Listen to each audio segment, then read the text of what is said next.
今年は年明けから大きな地震があってショックだったじょ。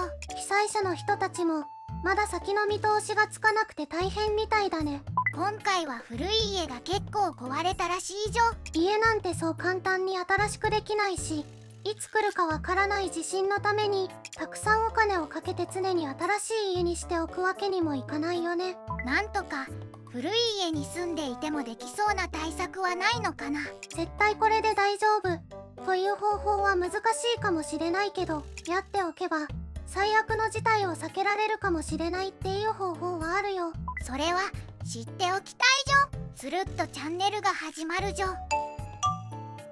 じゃあ早速自分でできる補強や補修について話していこうか。当たり前な内容もあると思うけど、改めて認識しておくのも大事かもしれないしね。そうそう、できることならやっておきたいし、ぜひ教えてほしいじょ。まず専門的なスキルや大掛かりな工事が不要な比較的簡単にできるものが7つあるよ。まず1つ目は家具の固定。転倒や揺れで動いちゃうのを防ぐため、大きな家具や本棚を壁に固定するんだよ。倒れてきたら危ないもんで、まずは大きなものを動かなくするんだじょ。家具固定部はそんなに値段も高くないし、固定は簡単だよ。2つ目は耐震ラッチの設置。キャビネットや戸棚の扉が揺れで開かないように耐震ラッチやストッパーを取り付けるんだよ。扉が開いてお皿がガッシャーンってことにならずに済むじょ。3つ目は重いものを低い位置に下げる。本や食器などの重いものを低い位置にしまうことで、倒れてきたり落ちてきて怪我するリスクを減らすことができるよ。確かに高いところから物が落ちてきたら、たとえ小さなものでも痛そうだじょ。4つ目は窓ガラスの飛散防止対策。これは僕にも分かった。台風の時みたいにテープを貼るんだじょ。その通り。窓ガラスに飛散防止フィルムを貼って揺れでガラスが割れて飛び散るのを防ぐんだよ。これは確かに台風の時にやる人が多いし、みんなよく知ってる対策なんじゃないかな。5つ目は柔軟な接着剤での補強。接着剤。柔軟性のあるシーリング剤を使って家具の背面や棚の接合部を補強するんだよ。これで揺れに強くなるからね。なるほど、家具の弱い部分を強くするんだじょ。関節や隙間、つながりの部分って弱いから、そこを補強するのは大事だよ。6つ目はドアの枠の確認と調整。地震で建物が歪むとドアが枠に引っかかって開かなくなることがあって危ないんだよ。確かに避難訓練の時は出口を確保ってやるし、逃げ道は大事だじょ。だからドアの枠が正しく設置されているかを確認して、普段からちゃんと調整しておいた方がいいんだよ。ここはなかなか普段思いつかなそうだじょ。7つ目は直接的な対策というより姿勢の話なんだけど、緊急時の避難計画の準備も重要だね。家族全員で地震が起きた時の行動計画を作って、大げさに聞こえるかもしれないけど、時々避難訓練するのも良いと思うよ。これもなかなか思いつかないじょ。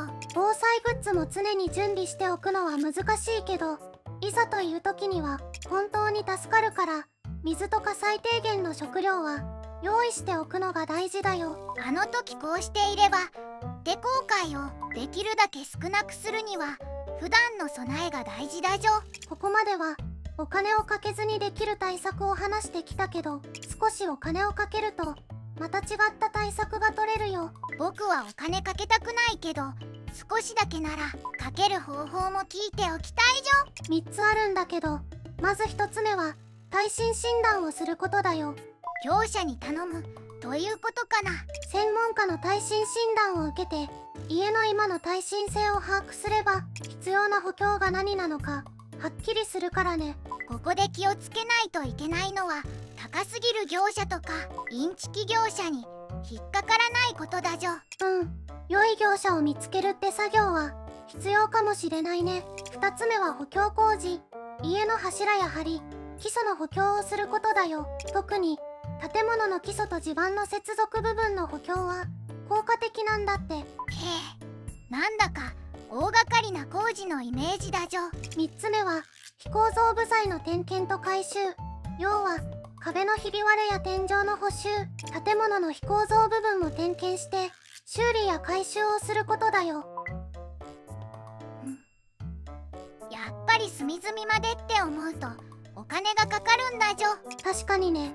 でも地域の耐震補助金制度を利用して耐震診断や補強工事を頼むこともできるみたいだから、住んでいる地域の自治体に聞けば何をいくらでできるのかわかるはずだよ。それなら安心。これも地震が起きてからじゃなくて起きる前に調べておくのが安心だじょ。でも僕はまずは自分でできることをやるじょ。そうだね。建物の構造をガラッと変えるような大規模な改修は避けて、まずは自分たちでできることをしようか。じゃあ早速ホームセンターに行こう。今回のつるっとチャンネルはここまで。よかったらいいねとチャンネル登録をお願いします。また見に来てね。